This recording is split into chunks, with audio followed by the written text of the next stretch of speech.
TB શરીરના કોઈ પણ ભાગને અસર કરી શકે છે, પરંતુ જ્યારે તે ફેફસા અથવા ગળામાં હોય છે ત્યારે તે ચેપકારક બની જાય છે અને અન્ય લોકોમાં ફેલાઈ શકે છે. જ્યારે સંક્રમિત વ્યક્તિ ખાંસી કરે છે ત્યારે તે ટીબીના બેક્ટેરિયા હવામાં ફેલાવે છે, જેના કારણે ચેપ ફેલાઈ શકે છે. ચેપ લાગવાની જોખમ માટે સામાન્ય રીતે 6 થી 8 કલાકનો નજીકનો સંપર્ક જરૂરી હોય છે. એટલે તમે તમારા ઘરમાં, કાર્યસ્થળે અથવા સામાજિક ગોળમાં કોઈને પણ ચેપ લગાડી શકો છો.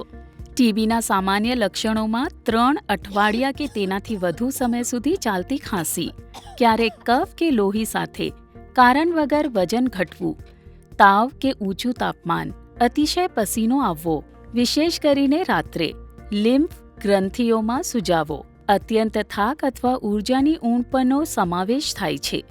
ટીબી ધીમે ધીમે વિકસે છે અને શરૂઆતમાં લક્ષણો હળવા હોઈ શકે છે, જેને કારણે તે અવગણાઈ શકે છે.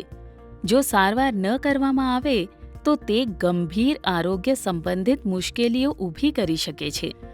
જો તમને આ લક્ષણોમાંથી કોઈ હોય તો શક્ય તેટલી વહેલી તકે તમારા જીપી ડૉક્ટરને મળી લો. તમે તેમને કહી શકો છો કે તમને ટીબી વિશે ચિંતા છે.